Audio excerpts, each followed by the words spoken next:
Stop for a moment and reflect on how often you felt torn between different ways of understanding yourself, between Western psychology and Eastern spirituality. In my extensive research of Jung's work and its intersections with various wisdom traditions, I've come to appreciate the profound dialogue Jung initiated between Eastern philosophies and his own analytical psychology.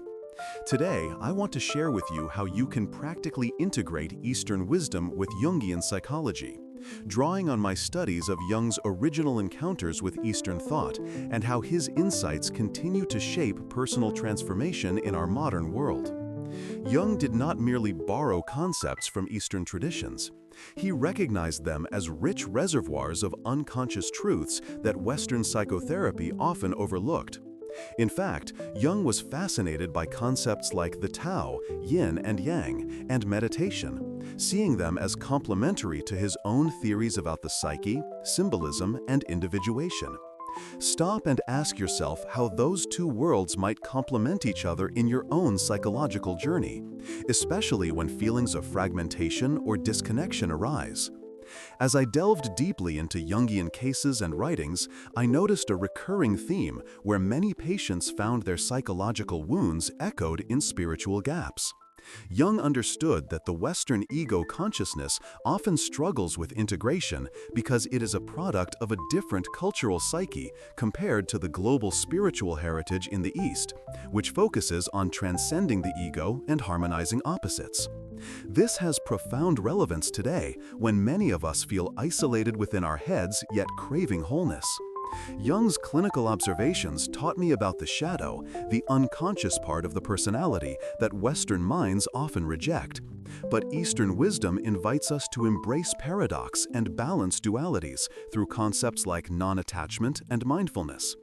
This realization creates both a challenge and an opportunity.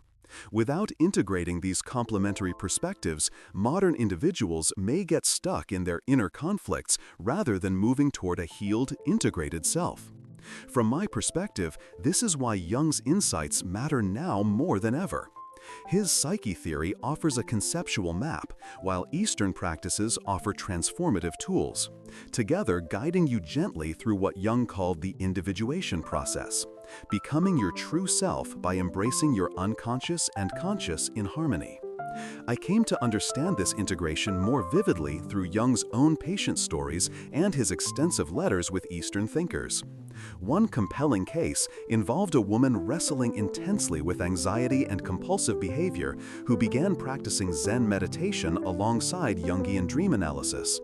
Her dreams revealed symbols that reflected the Eastern practice's themes of emptiness and oneness, which brought a layer of healing Jung felt psychotherapy alone struggled to unlock. This was no coincidence. Jung believed deeply in working with symbols and archetypes that often appeared through Eastern imagery, giving the psyche new languages to express suppressed material. Another example can be found in how Jung contrasted the Western pursuit of individual achievement with the Eastern path toward unity and surrender. Jung's theory about the transcendent function, the process of reconciling conscious opposites to generate new psychic growth, aligns powerfully with Eastern views on harmonizing dualities, such as light and dark, yin and yang. He argued that achieving this synthesis can lead to a psychological alchemy that heals divisions and opens the door to a richer, more complex self-understanding. If you put yourself in this situation I describe, you might visualize your inner conflicts as swirling forces that never settle. Eastern wisdom teaches surrender and stillness. Jung teaches active imagination and dialogue with unconscious contents. Combining these approaches allows a practical, empowering dance with your psyche rather than a battle. So, how can you begin practically? First, reflect on Jung's method of active imagination, where you engage consciously with inner images and symbols emerging from dreams or daydreams. Now, pair this with Eastern mindfulness and meditation practices, focused on observing your thoughts and emotions without judgment or attachment. This creates a spacious awareness where unconscious material can reveal itself more fully and be integrated gently. Second, explore archetypes not just as Western mythological patterns, but also through Eastern symbols and stories. Jung noted that archetypes transcend culture, appearing in all traditions. So you can expand your symbolic imagination by studying Eastern parables or mandalas alongside Jungian symbology.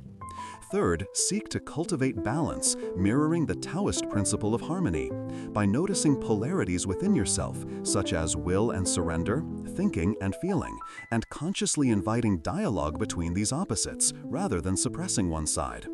This mirrors the transcendent function in action. And finally, respect the body and the present moment as Eastern traditions do.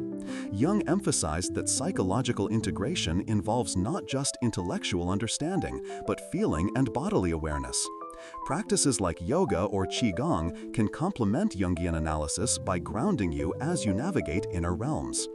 I want to encourage you deeply to honor your unique inner process as you weave these complementary paths together. Jung believed that individuation is a lifelong journey of inviting your unconscious to speak and learning to listen with openness and courage. Integrating Eastern wisdom and Jungian psychology is not about quick fixes, but expanding the terrain of your soul's exploration. Remember, Jung's fundamental insight was that wholeness arises from integrating opposites, from embracing what you have denied or disowned within yourself. Eastern traditions echo this by inviting you to dissolve rigid identifications and rest in the interconnected flow of life. When applied together, these insights can transform your experience of inner conflict into a rich dance of growth and healing. To close, the key wisdom Jung wanted us to carry forward is that the self, the center of the psyche, is realized only by including the unconscious in conscious life. And Eastern wisdom offers profound practices and perspectives to make this integration alive and accessible. If you embrace this integration fully, you open a door to deep personal transformation, allowing you to live with more balance, meaning, and connection. Tomorrow, we will explore the question, how do I work with resistance in my personal growth journey through Jung's lens, a topic essential to continue building on what we have discussed today. Resistance is often the barrier that keeps us stuck from fully embracing the unconscious material that Eastern mindfulness and Jungian active imagination bring to light. Understanding Jung's approach to resistance will give you the tools to gently but firmly work through inner blocks and continue toward individuation. Please comment with your thoughts and experiences on integrating Eastern wisdom with Jungian psychology, and subscribe so you won't miss this essential next step in your psychological development. I'm genuinely excited to walk this journey with you.